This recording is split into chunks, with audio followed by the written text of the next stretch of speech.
Hello students, स्वागत है आपका मेरे इस यूट्यूब चैनल टाइम में। मैं जीवेश। आज हम लोग क्लास 11th में फिजिक्स विषय के अंतर्गत चैप्टर नंबर 1 में मेजरमेंट ऑफ डिस्टेंस, टाइम और मास के विषय में अध्ययन करेंगे। तो स्टार्ट करते हैं मेजरमेंट ऑफ डिस्टेंसेज। इसको हम लोग दो भागों में बांट सकते हैं, चूँकि दूरियों को अत्यंत छोटी दूरियां और आकाशीय पिंडों की अधिक से अधिक बड़ी से बड़ी दूरियां भी होती हैं। तो इसका रेंज अगर हम लोग देखें तो 10⁻⁻15 से लेकर के 10⁻26 की कोटि का है, मीटर की कोटि का है। तो इसको हम लोग दो भागों में बांट सकते हैं, अत्यंत छोटी दूरी और बड़ी दूरियों का मापन। अत्यंत छोटी दूरियां और इधर हम लोग ले सकते हैं बहुत बड़ी दूरियों का मापन।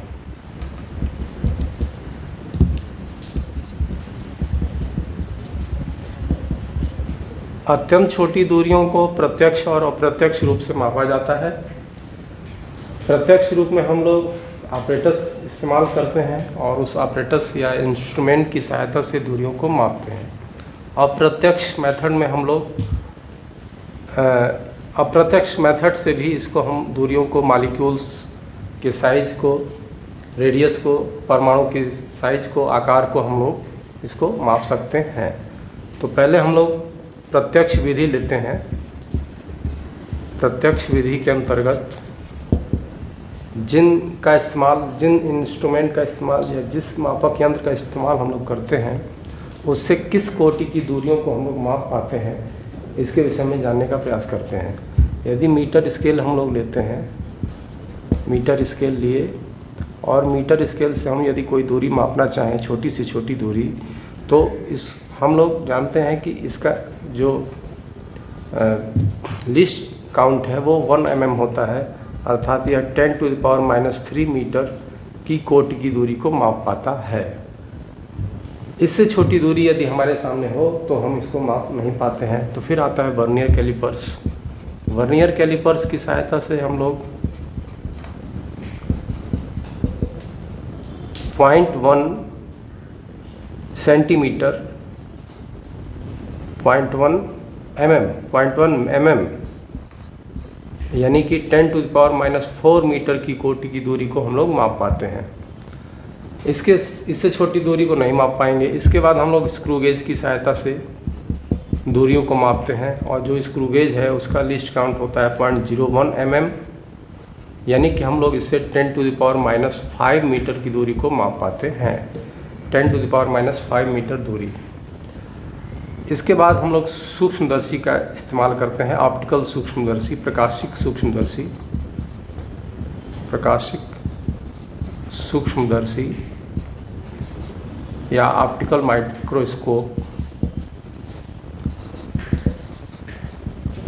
इसमें हम लोग जिस लाइट का प्रयोग करते हैं उसकी यह जो है ऑप्टिकल सूक्ष्मदर्शी की सहायता से हम 10⁻⁶ मीटर की कोटि की दूरी को मापते हैं। और चूँकि इसमें जो लाइट यूज की जाती है उसकी जो वेवलेंथ है वो 4000 एंगस्ट्रॉम से लेकर के 7000 एंगस्ट्रॉम तक होती है, इसलिए यह लाइट इससे कम यानी 10⁻⁶ मीटर से कम दूरी को विभेद नहीं कर पाती है, इसको रिजॉल्व नहीं कर पाती है। इसकी विभेदन सीमा वहीं समाप्त हो जाती है। यानी इससे छोटी दूरी अगर 10⁻⁷ ले लें, 8 ले लें, तो वह इसको नहीं माप पाती है। इस जगह पर हम लोग इलेक्ट्रॉन सूक्ष्मदर्शी का प्रयोग करते हैं। इलेक्ट्रॉन सूक्ष्मदर्शी, इलेक्ट्रॉन माइक्रोस्कोप। इलेक्ट्रॉन सूक्ष्मदर्शी में जो हम लोग इलेक्ट्रॉन सूक्ष्मदर्शी में लाइट की जगह इलेक्ट्रॉन बीम यूज किया जाता है। इलेक्ट्रॉन सूक्ष्मदर्शी में क्या यूज करते हैं हम लोग? लाइट की जगह इलेक्ट्रॉन बीम यूज करते हैं, इलेक्ट्रॉन पुंज यूज किया जाता है। और इससे हम लोग 0.6 एंगस्ट्रॉम 0.6 एंगस्ट्रॉम की दूरी को माप पाते हैं। इलेक्ट्रॉन सूक्ष्मदर्शी इस सिद्धांत पर कार्य करता है कि जो इलेक्ट्रॉन बीम है वो उसको मैग्नेटिक और इलेक्ट्रिक और मैग्नेटिक फील्ड में फोकसित किया जाता है और जिसकी खुद की वेवलेंथ 1 एंगस्ट्रॉम के बराबर होती है। इस तरह से इलेक्ट्रॉन सूक्ष्मदर्शी में क्या यूज़ करते हैं हम लोग, इलेक्ट्रॉन बीम यूज करते हैं और उसको इलेक्ट्रिक एंड मैग्नेटिक फील्ड में फोकसित करते हैं।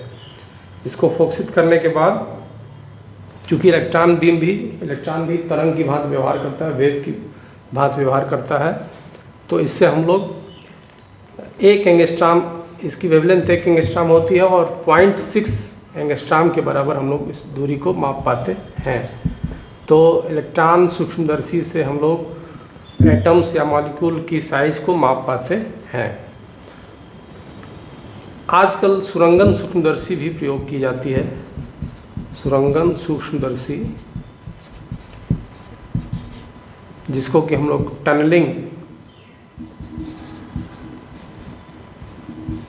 टनलिंग माइक्रोस्कोप कहेंगे।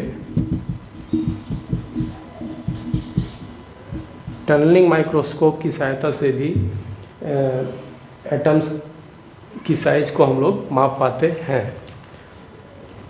ये इससे भी कम 0.6 एंगस्ट्रॉम से भी कम दूरी को माप पाता है। अब अप्रत्यक्ष विधि यदि हम लोग देखें, अप्रत्यक्ष विधि से यदि एटम्स की साइज को यदि हम लोग मापना चाहें तो इसमें हम लोग एवोगैड्रो हाइपोथेसिस का इस्तेमाल करते हैं। एवोगैड्रो हाइपोथेसिस और ओलिक एसिड की साइज, मॉलिक्यूल की साइज भी हम लोग उसी से ज्ञात करेंगे, मतलब अगले टर्म में ज्ञात करेंगे। अभी एवोगैड्रो हाइपोथेसिस के आधार पर किसी एटम का रेडियस हम लोग ज्ञात करना सीखेंगे। एवोगैड्रो हाइपोथेसिस क्या कहता है? एवोगैड्रो हाइपोथेसिस के अनुसार परमाणु टिनी बॉल की तरह होते हैं। किसी सब्सटेंस में, किसी पदार्थ में जो परमाणु है वो छोटे बॉल की तरह है, जो कि एक व्यवस्थित क्रम में बंधे होते हैं एक दूसरे से, स्ट्रांग फोर्स ऑफ अट्रैक्शन से, आकर्षण बल से बंधे होते हैं। और 1 मोल यदि किसी पदार्थ का लिया जाए तो उसमें परमाणुओं की संख्या 6 एटम्स की संख्या होती है 6.023 गुणे 10⁻23 होती है। और ये जो एटम्स होते हैं पूरे सब्सटेंस में, सब्सटेंस का 2/3 भाग ऑक्युपाई किए रहते हैं। तो इस हाइपोथेसिस के आधार पर हम लोग एटम्स का रेडियस ज्ञात करने की कोशिश करते हैं। तो पहले इसको थोड़ा सा लिख लिया जाए कि ये एवोगैड्रो हाइपोथेसिस क्या है। एटम्स आर मेड लाइक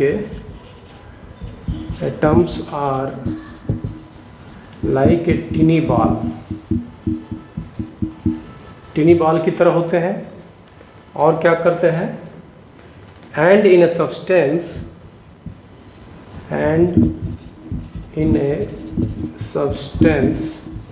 और किसी पदार्थ में, and in a substance these are bounded in a regular array, these are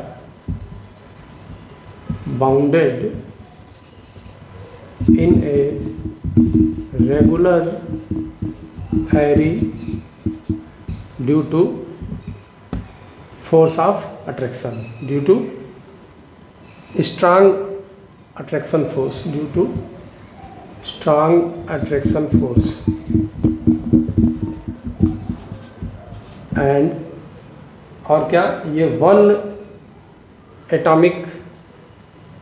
1 gram atom में number of atoms in 1 gram atom, 1 gram atom माने 1 मोल के बराबर। 1 ग्राम एटम मतलब एटॉमिक वेट, एटॉमिक नंबर के अनुसार के बराबर ग्राम में वेट हो, 1 ग्राम एटम हो जाएगा। Number of atoms in 1 gram is, जिसको कि एवोगैड्रो नंबर कहते हैं, इज 6.023 × 10⁻23 एंड ये ऑक्युपाइड करते हैं कितना आयतन, and occupied 2/3, occupied 2/3 of volume, या 2/3 वॉल्यूम ऑक्युपाइड करते हैं। पूरे सब्सटेंस का जो होगा उसका 2/3 वॉल्यूम ऑक्युपाइड करते हैं। तो यहाँ हम मान लेते हैं कि let mass of substance, substance जो है उसका मास कितना है वो m है, एंड एटॉमिक वेट उसका हम मान लेते हैं mass, atomic weight of substance, atomic weight कितना है, एटॉमिक वेट को हम लोग कैपिटल M से मान लेते हैं। मास ऑफ सब्सटेंस m ग्राम में है, ये m gram, and mass of substance capital M ये भी ग्राम में रहेगा। और इसके बाद volume, atomic weight of substance m है, मास ऑफ सब्सटेंस स्मॉल m ग्राम है, वॉल्यूम ऑफ सब्सटेंस जो भी वॉल्यूम लिया गया है उसका आयतन कितना है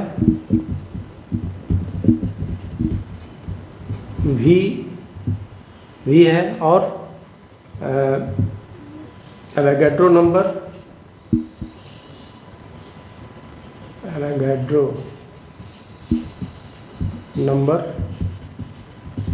ये n के बराबर है, मान लेते हैं n है। रेडियस ऑफ एटम मान लेते हैं, radius of atom small r है, ठीक है। अब इस आधार पे हम लोग क्या करेंगे कि ये चूँकि 2/3 ऑफ सब्सटेंस के वॉल्यूम का 2/3 वॉल्यूम एटम्स घेरते हैं, तो हम यहाँ लिख रहे हैं कि वॉल्यूम ऑक्युपाइड बाय एटम्स कितना होगा, वॉल्यूम ऑक्युपाइड बाय एटम्स बराबर 2/3 of volume of substance. Substance का जितना वॉल्यूम है उसका 2/3 ये सभी एटम्स के द्वारा वॉल्यूम ऑक्युपाई किया जाएगा, यानी कि इधर इसको हम वॉल्यूम v माने हैं, तो 2/3 v बराबर कितना होगा, volume occupied by all atoms लिख सकते हैं, ऑल एटम्स। तो यहाँ पर एक एटम का जो वॉल्यूम है वो 4/3 πr³ है। नंबर ऑफ वॉल्यूम कितने होंगे m ग्राम में, जबकि तो m ग्राम में कितने होते हैं। अब इसको हम लोग ऐसे समझेंगे कि इस m कैपिटल M ग्राम में कितने होंगे, n होंगे। कैपिटल M ग्राम में एवोगैड्रो नंबर के बराबर, यानी एक मोल में नंबर ऑफ एटम्स कितने होंगे, एवोगैड्रो नंबर के बराबर, यानी m ग्राम में n हुए तो 1 ग्राम में m बाई कैपिटल N होंगे। लेकिन हम लोग स्मॉल m ग्राम इसका लिए हैं सब्सटेंस, तो ये स्मॉल m में नंबर ऑफ एटम्स इतने होंगे। तो ये हो गया, इसको हम लोग इस इक्वेट कर लिए, यहाँ से हम लोग r ज्ञात कर सकते हैं, ये यहाँ पे 2 हो जाएगा। तो r³ बराबर क्या आ रहा है, यहाँ पे उल्टा लिख दिए, लग रहा है m ग्राम में n/m यहाँ लिखेंगे। r³ क्या होगा, v इंटू m बटे n, ये वाला n into small m into 2π r³ बराबर। मतलब कि यहाँ पर क्या है, देखिए m ग्राम यदि है पदार्थ, यदि m ग्राम लिया है तो उसमें नंबर ऑफ एटम्स n होंगे, तो 1 ग्राम लेंगे तो नंबर ऑफ एटम्स n/m होंगे, तो स्मॉल m ग्राम लेंगे तो n/m, कैपिटल N/कैपिटल M into small m, capital N/कैपिटल M इंटू स्मॉल m। तो इस तरह से इसकी त्रिज्या मतलब रेडियस, एटम का रेडियस हम लोगों ने एवोगैड्रोस हाइपोथेसिस के आधार पर हम लोग ज्ञात कर सकते हैं, जहाँ v वॉल्यूम ऑफ सब्सटेंस है, m मास ऑफ सब्सटेंस है, कैपिटल N एवोगैड्रो नंबर है, कैपिटल M है, ये capital M mass of substance नहीं, कैपिटल M एटॉमिक वेट है, और small m mass of substance into 2 पाई। तो इस सूत्र की सहायता से हम लोग क्या कर सकते हैं, किसी एटम का रेडियस ज्ञात कर सकते हैं। अब एक ओलिक एसिड है, ओलिक एसिड के अणुओं का या मॉलिक्यूल का कैसे हम लोग अप्रत्यक्ष विधि में उसका रेडियस हम लोग ज्ञात करते हैं, इसे देखेंगे।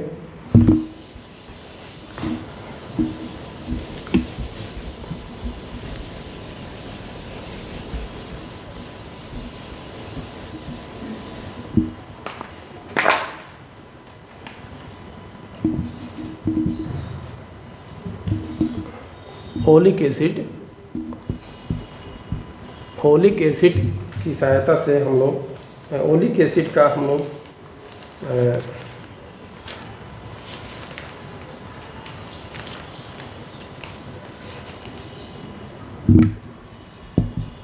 ओलिक एसिड के मॉलिक्यूल का रेडियस ज्ञात करना। तो इसको हम लोग लिख सकते हैं कि डिटर्मिनेशन ऑफ मॉलिक्यूलर साइज या ओलिक एसिड के मॉलिक्यूल का डायमीटर हम लोग ज्ञात कर रहे हैं। Diameter of molecule of oleic acid.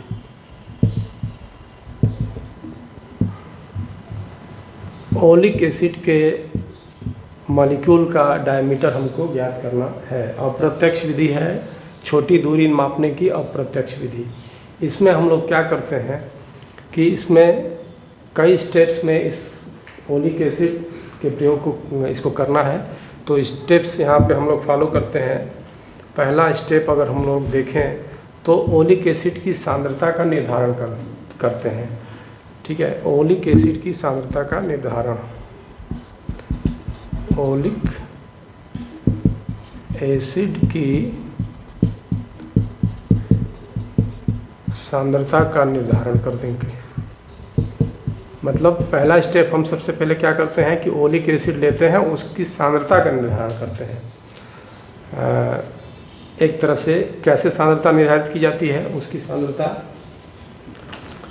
ये इसकी सांद्रता होती है 1/400 सेंटीमीटर क्यूब ओलिक एसिड पर एल्कोहल।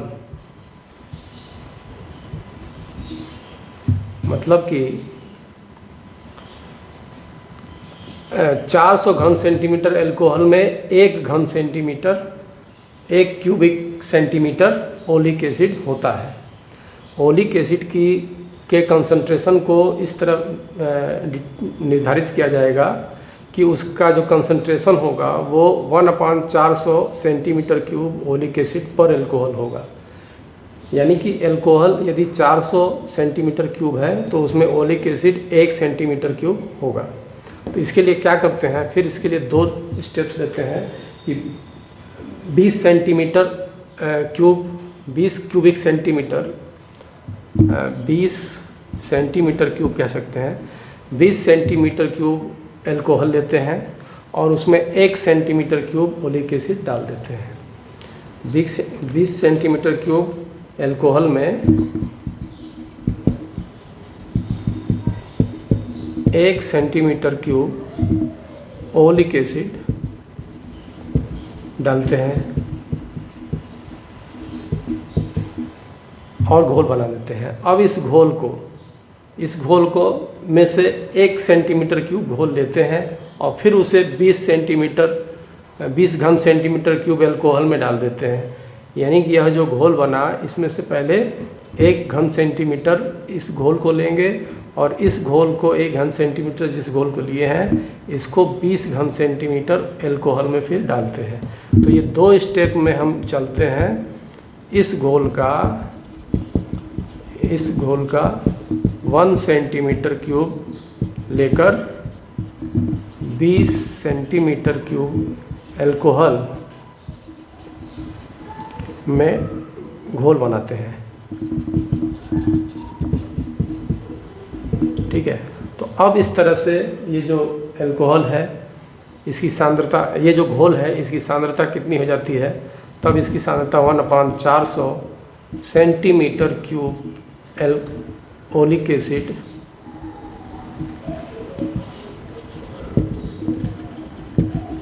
पर एल्कोहल हो जाती है। अब क्या करते हैं, इस घोल को लेकर के इस घोल की कुछ बूंदें, नंबर 1 स्टेप ये था। नंबर दूसरा स्टेप क्या करते हैं कि इस घोल की कुछ बूंद एक ट्रे में जल लिए रहते हैं, उसमें इसकी कुछ बूंदें डाल देते हैं। तो डालने के बाद जैसे जैसे टाइम पास होता है, एल्कोहल तो वाष्पीकृत हो जाता है, वेपराइज हो जाता है, लेकिन जो ओलिक एसिड होता है वो बना रहता है और उसकी मोटाई को ओलिक एसिड के मॉलिक्यूल का रेडियस मान सकते हैं। जो फिल्म बनती है, जो ओलिक एसिड, जो इस घोल की फिल्म बनती है, उसमें से एल्कोहल वाष्पीकृत हो जाता है और केवल ओलिक एसिड बचा रहता है। उस ओलिक एसिड की मोटाई को, जो थिकनेस है उसको जो उसकी फिल्म बनी है उसकी थिकनेस को ओलिक एसिड के मॉलिक्यूल का रेडियस के बराबर हम मानते हैं। तो दूसरे स्टेप में क्या करते हैं कि इस घोल को, या जो घोल बना है, इसको एक ट्रे में जिसमें जल होता है डालते हैं। माना इस घोल की n बूंदें, n ड्रॉप्स, इसको हम लोग n बूंदें जल भरे ट्रे में डालते हैं। जल भरे ट्रे में डालते हैं, तब क्या होगा, तो जो अभी बताए, जैसे जैसे टाइम पास होता है एल्कोहल वाष्पीकृत होता है और ओलिक एसिड बचा रहता है। तो ओलिक एसिड जो बचा रहता है, क्या लिखेंगे कि ओलिक एसिड की फिल्म बनती है। ओलिक एसिड की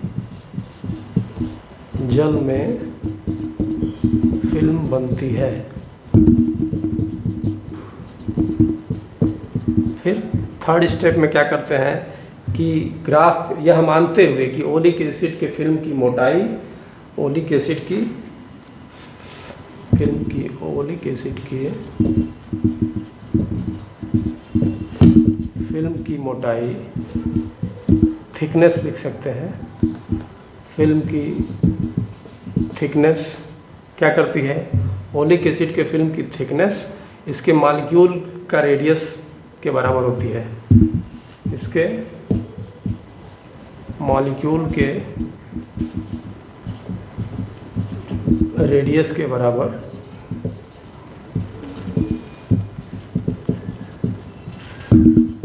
होती है। अब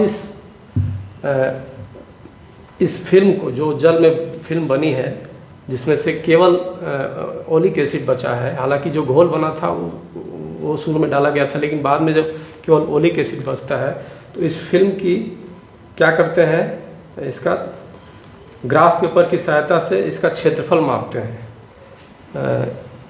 इस फिल्म का क्षेत्रफल, एरिया का क्षेत्रफल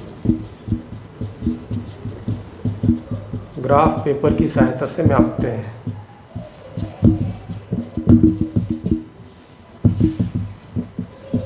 फिर क्या करते हैं, मोटाई मान लेते हैं T है, क्षेत्रफल मान लेते हैं A है। अब देखिए, क्षेत्रफल A है, मान लिया, क्षेत्रफल नाप लिया, मोटाई T है, थिकनेस T है, और N बूंदें पड़ी हैं, N बूंदें पड़ी हैं इसकी। तो जो आयतन था, यहाँ पे देखिए, एक बूंद का आयतन मान लेते हैं V है, जो शुरू में बूंद डाला जाता है, माने इस घोल की N बूंदें, तो एक बूंद का आयतन V मान लेते हैं, NV हो गया। N बूंदें डाले हैं, NV आयतन होगा। लेकिन ये घोल के, संपूर्ण घोल का आयतन है, इसमें एल्कोहल भी है, तो केवल ओलिक एसिड अगर देखा जाए तो इसमें 400 से भाग लगेगा। 400 से भाग लग गया। ये ओलिक एसिड का आयतन है और ये भी ओलिक एसिड का ही आयतन है। यहाँ से हम लोग T निकाल सकते हैं। तो सेंटीमीटर क्यूब है, यहाँ भी centimetre cube, that implies T बराबर, सेंटीमीटर क्यूब लिख ही देते हैं, सेंटीमीटर क्यूब, और यहाँ से 80 सेंटीमीटर क्यूब। तो यहाँ से हमको T मिलता है। T क्या मिलता है, NV/V A इंटू 400 सेंटीमीटर। ये इस तरह से ओलिक एसिड के मॉलिक्यूल का रेडियस हमको मिला। ये लगभग 10⁻⁻10 मीटर की कोटि का होता है। R जो होता है ये इसका रेडियस 10⁻10 मीटर की कोटि का होता है।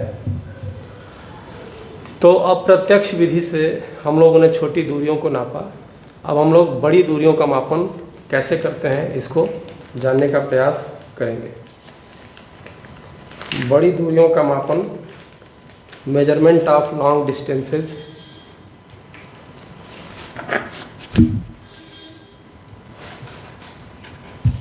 Measurement of long distances.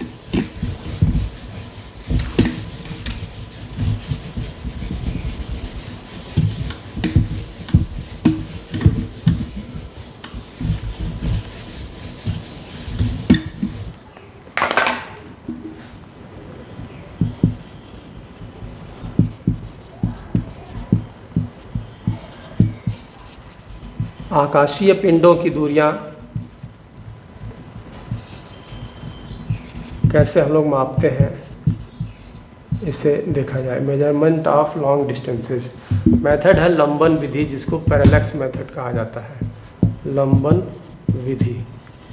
यहाँ पर मान लेते हैं यह अर्थ है, ठीक है, और यह कोई ग्रह है, कोई अगर प्लेनेट है या एस है, तो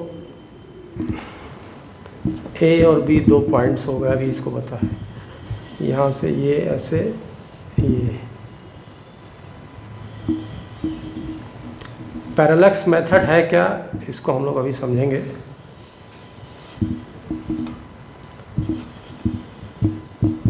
थीटा यह दूरी मान लेते हैं बी है और यह दूरी डी है। तो लंबन मेथड या पैरेलैक्स मेथड,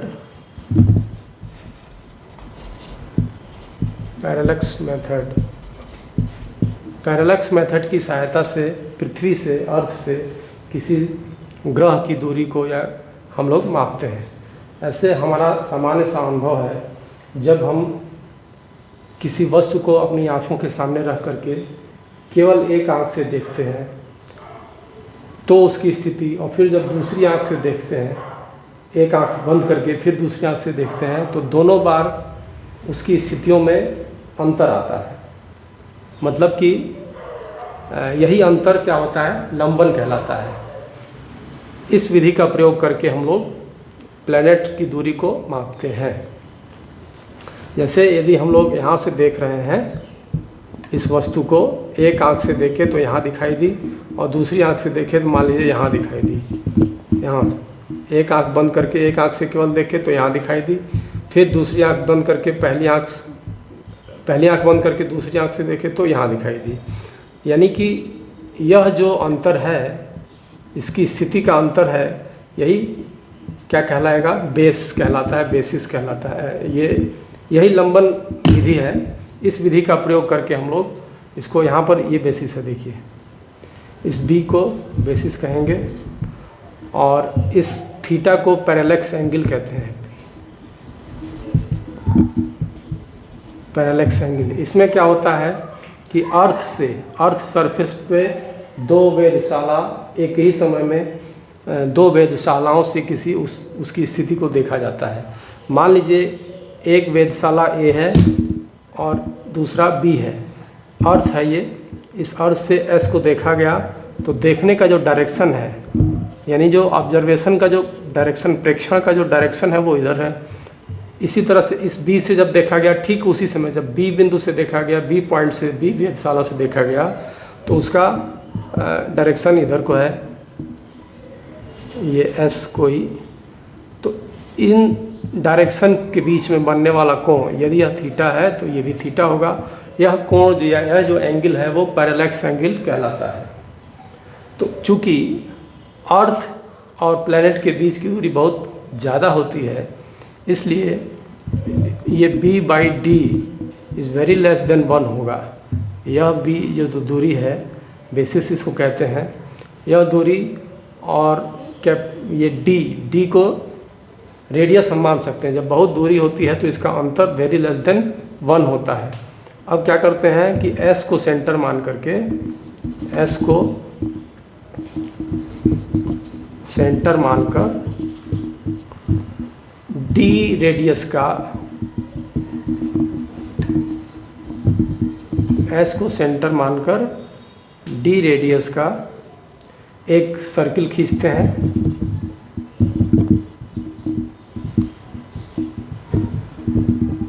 और इस स्थिति में ये जो AB है, AB आर्क का काम करता है। आर्क होता है, आर्क मतलब चाप होता है, और हम जानते हैं कि किसी सर्किल का यदि चाप है, आर्क है यदि, और वो थीटा कोण अंतरित करता है तो थीटा बराबर small v by capital D। यहाँ से दैट इम्प्लाइज D बराबर यहाँ से v बटे थीटा। v जो भी डिस्टेंस है वो, और थीटा क्या है, रेडियन में होना चाहिए, थीटा रेडियन में। तो यहाँ से हम लोग इस फार्मूले से कैपिटल D बराबर स्मॉल v बाई थीटा से हम लोग, जबकि थीटा रेडियन में होना चाहिए, क्या ज्ञात कर लेते हैं, बड़ी लंबी दूरियों को, यानी अर्थ से जो प्लेनेट के बीच की दूरी है उसको हम लोग ज्ञात कर पाते हैं। b क्या होना चाहिए, b क्या है, बेसिस कहलाता है, और थीटा क्या कहलाता है, पैरेलक्स एंगल कहलाता है। अगर हम रेंज की बात देखें, रेंज यदि हम लोग इस लंबाई का रेंज जानना चाहें तो जो रेंज है, ये पाई रेडियन का ज़रा देख लिया जाए। पाई रेडियन क्या होता है, पाई रेडियन बराबर 180 अंश, और 1 अंश बराबर 60 मिनट। ये मिनट का संकेत है, एक खड़ी लाइन, और 1 मिनट बराबर 60 सेकंड। दो तिरछी लाइन यदि खड़ी लाइन है तो ये सेकंड का संकेत है। पाई रेडियन बराबर 180 अंश, 1 अंश बराबर 60 मिनट, और 1 मिनट बराबर 60 सेकंड होता है। ये दूरियों का यदि इस सब्जेक्ट में या अपने भौतिक जगत में यदि रेंज हम पाते हैं तो रेंज हम क्या पा रहे हैं दूरियों के लिए, प्रोटॉन की जो अमाप है, प्रोटॉन की अमाप साइज से मतलब है अमाप, ये है 10⁻⁻15 मीटर कोटि का, 10⁻⁻15 मीटर की कोटि का अमाप इसका है। आवर मिल्की वे, आवर हमारी जो आकाश गंगा है उसकी साइज़ कितनी है, या जो ऑब्जर्व हम लोग पूरा ऑब्जर्व किए हैं, यदि प्रेक्षण किए हैं विश्व का परिसीमा का, तो ये 10⁻26 है, 26 मीटर। प्रेक्षणीय विश्व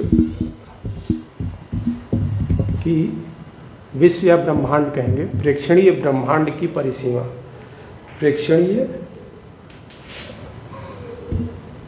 ब्रह्मांड में विश्व की परिसीमा, विश्व शब्द नहीं, ब्रह्मांड की परिसीमा, ये कितना है, 10⁻26 मीटर। तो इस तरह से हम लोग न्यूनतम और मैक्सिमम दूरियों का जो रेंज पाते हैं वो कितना है, 10⁻41 का है। इनका अनुपात अगर देखा जाए तो 10⁻41 का है, 10⁻41 का इनका अनुपात है। मतलब कि अधिकतम दूरी और न्यूनतम दूरी का जो अनुपात है वो कितना है, 10⁻41 है। ये जानने की बात है। एक और यहाँ पर हम लोग कुछ चीज़ों को जान लें, जैसे कि मान लेते हैं ये फर्मी, जो दूरी का मात्रक है वो क्या होता है, 1 फर्मी,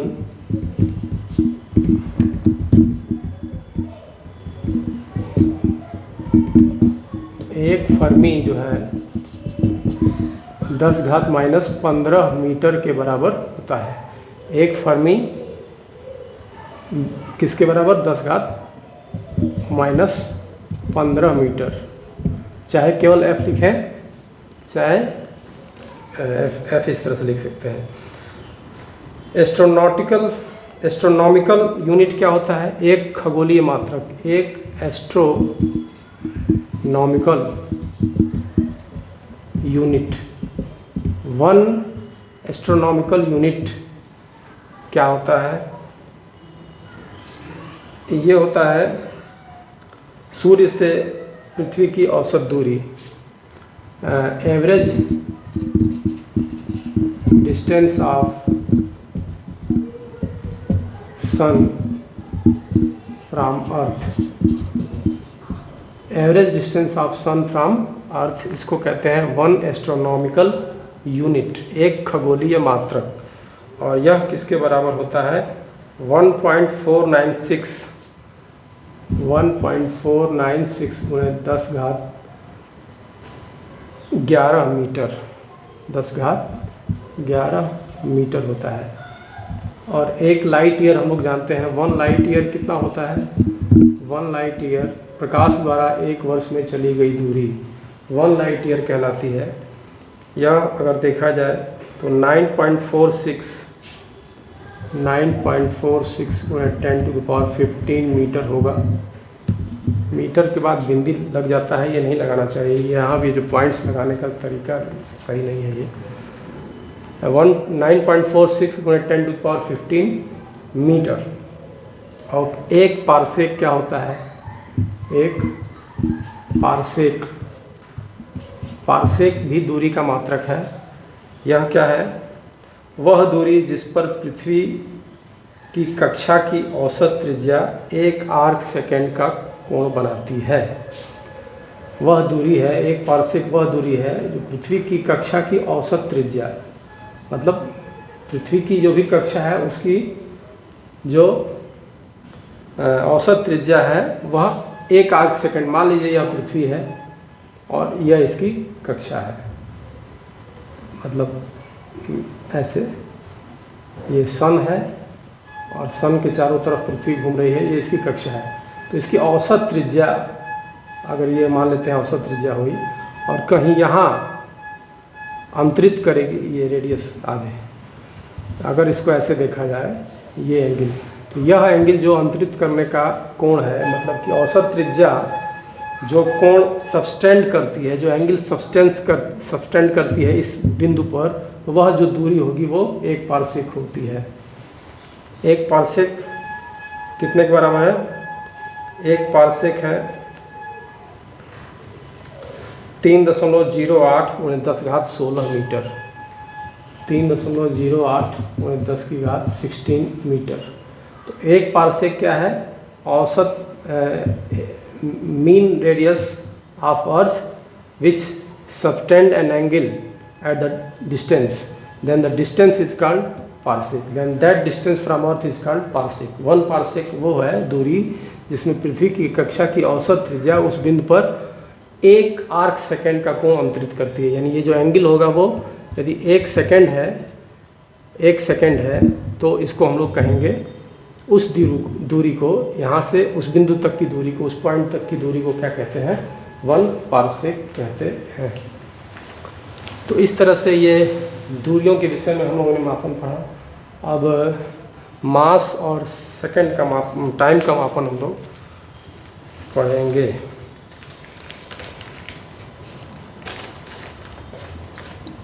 मेजरमेंट ऑफ मास।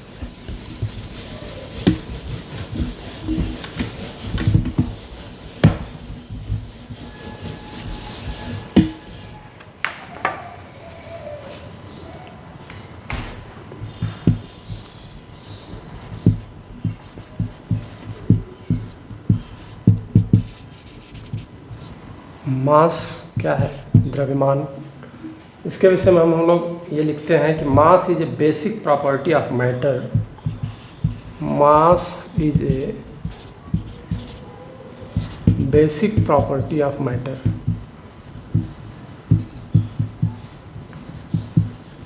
ठीक है, मैटर की ये बेसिक प्रॉपर्टी है।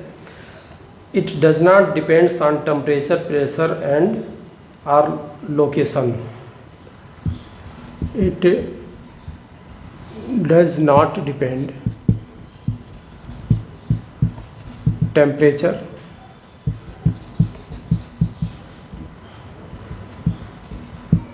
टेम्परेचर पर निर्भर नहीं करती है। It does not depend on temperature, ठीक है। प्रेशर पे भी नहीं डिपेंड करती है।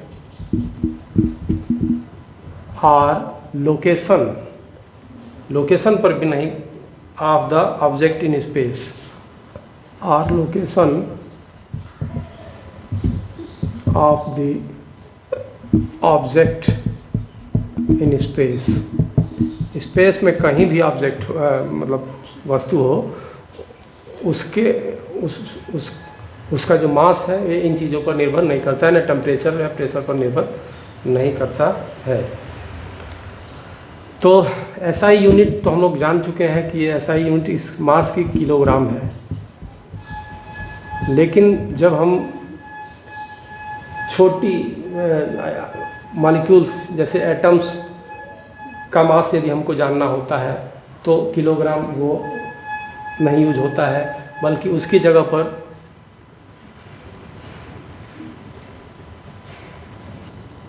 एक स्टैंडर्ड यूनिट यूज करते हैं। उसकी जगह पे हम लोग एक स्टैंडर्ड यूनिट जिसको unified atomic mass unit, unified atomic mass unit, एकीकृत परमाणु द्रव्यमान, एकीकृत परमाणु द्रव्यमान का प्रयोग हम लोग करते हैं, मात्रक कह सकते हैं। क्या यूज़ करते हैं? Unified atomic mass unit. जब हमको मॉलिक्यूल या एटम्स का मास हमको ज्ञात करना होता है तो उसके लिए हम लोग यूनिफाइड एटॉमिक मास यूनिट प्रयोग करते हैं, जिसको कि हम सिंबल U से हम लोग इसका सिंबल देते हैं। और ये कितना होता है? ये होता है कार्बन का एक आइसोटोप है C612। इस आइसोटोप का जो मास है उसके मास इलेक्ट्रॉन सहित उसके मास को यूज करते हैं और उसका बटा 12 करते हैं। मतलब उस कार्बन का जो आइसोटोप है C612, इस आइसोटोप के मास को, जबकि उसमें इलेक्ट्रॉन का भी मास इंक्लूड होगा, बटा 12 करते हैं तो वो किसके बराबर आता है? यूनिफाइड एटॉमिक मास यूनिट के बराबर होता है। तो इसको ऐसे लिखेंगे 1/12 ऑफ कितना, किसका? The mass of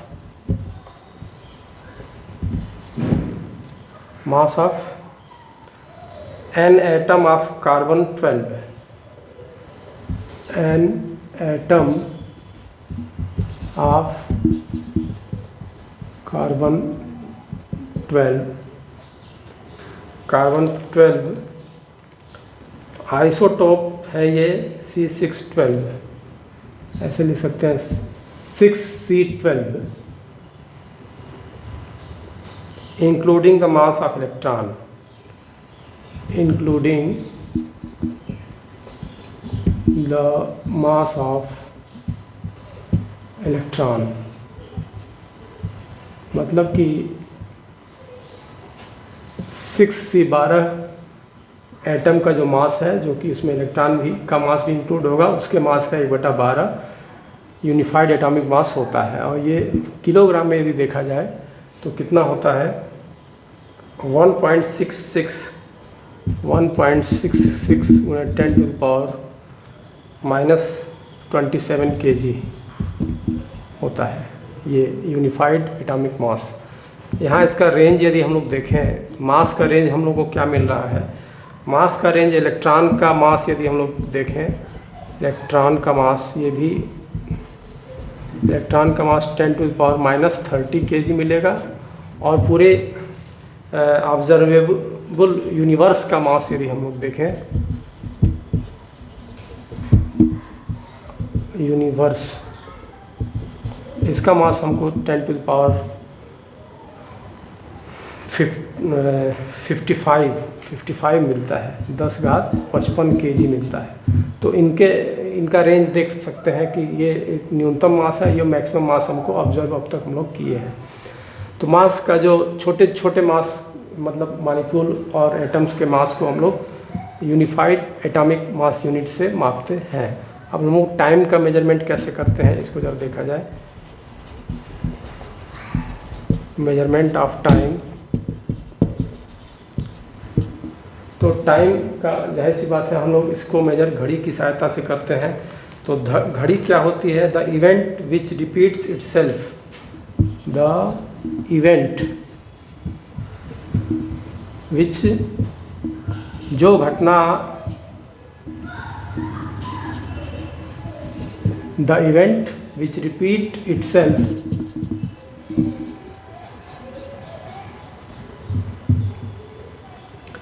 within a definite interval of time,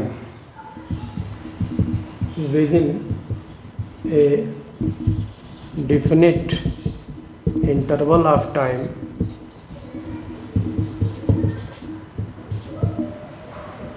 उसको हम लोग क्लॉक कहते हैं। Works as a clock, works as a clock. Clock वह है, उस घटना को हम क्लॉक कहेंगे जो अपने आप को दोहराए एक निश्चित इंटरवल ऑफ टाइम में। जैसे स्वस्थ मनुष्य के हृदय का धड़कना, सूर्य के परितः सन के अराउंड अर्थ का घूमना, या अपने एक्सिस के अराउंड अर्थ का घूमना, ये सब एक निश्चित समय के लिए है। अपने बार बार वो घटना दोहराई जाती हैं, इसलिए ये सब घड़ी की तरह यूज हो सकती हैं या होती हैं। तो घड़ियों के संदर्भ में या टाइम के संदर्भ में यदि हम लोग देखें तो किस तरह कौन कौन सी घड़ियाँ यूज की जा रही हैं। एक सोलर क्लॉक है, सौर घड़ी, सौर घड़ी या सोलर क्लॉक। सोलर क्लॉक से हम लोग क्या करते हैं? सोलर क्लॉक ये किस पर आधारित है? पृथ्वी का सूर्य के प्रति, सूर्य के चारों तरफ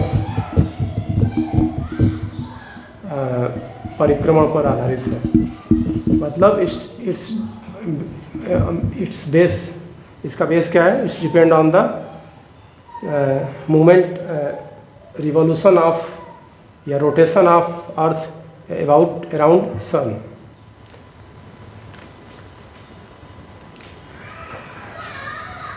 और 365 दिन में हम लोग जानते हैं कि वो पृथ्वी लगभग, तो माध्य सौर घड़ी यूज करते हैं, माध्य मीन्स सोलर क्लॉक यूज करते हैं। कभी 365 दिन या उससे कभी अधिक दिन में एक चक्कर लगाती है अर्थ, इसलिए हम लोग इसको मीन्स सोलर क्लॉक यूज किया जाता है। क्वार्ट्ज क्रिस्टल घड़ी एक और है, क्वार्ट्ज क्रिस्टल घड़ी, क्वार्ट्ज क्रिस्टल क्लॉक। ये क्या होता है? क्वार्ट्ज का कोई एक, हम लोग इसका टुकड़ा लेंगे ऐसे, क्वार्ट्ज के टुकड़े को लेकर के इनके इन साइड्स पर वेरिएबल प्रेशर लगाने से इसके अपोजिट साइड्स पर ईएमएफ प्रोड्यूस हो जाता है। अपोजिट साइड पर, अपोजिट साइड ईएमएफ प्रोड्यूस हो जाएगा और इसके कारण यह कंपन करने लगता है। क्वार्ट्ज जो है कंपन करने लगता है या ऑसिलेट होने लगता है। इस ऑक्सीलेशन को माप करके हम लोग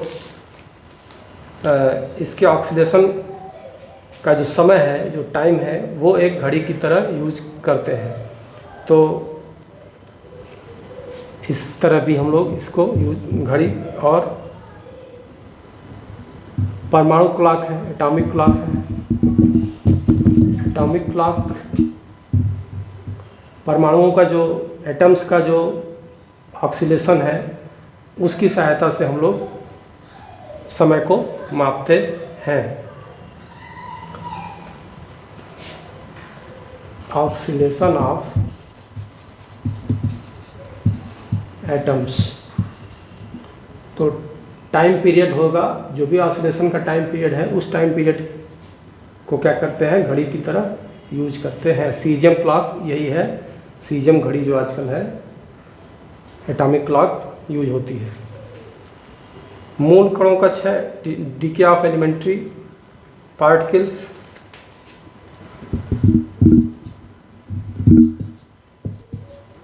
डीके ऑफ एलिमेंट्री पार्टिकल्स। ये कुछ एलिमेंट्री पार्टिकल्स जो अनस्टेबल होते हैं वो तुरंत डीके कर जाते हैं। इनका टाइम जो है 10⁻16 सेकेंड से लेकर के 10⁻24 सेकेंड होता है। तो ये जो डीके होता है पार्टिकल्स का, एलिमेंट्री पार्टिकल्स का, ये भी क्लॉक की तरह यूज होता है। और एक और जो क्लॉक है जो बहुत लंबे समय के लिए हम लोग जिस टाइम की गणना करनी हो उससे करते हैं, तो वो है radio active dating. Radio active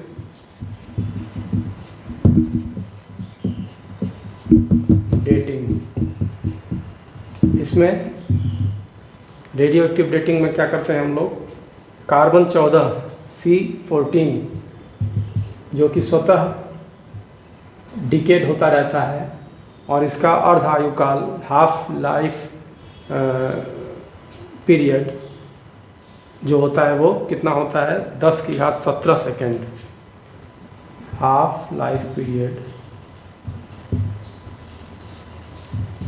half life time period जो है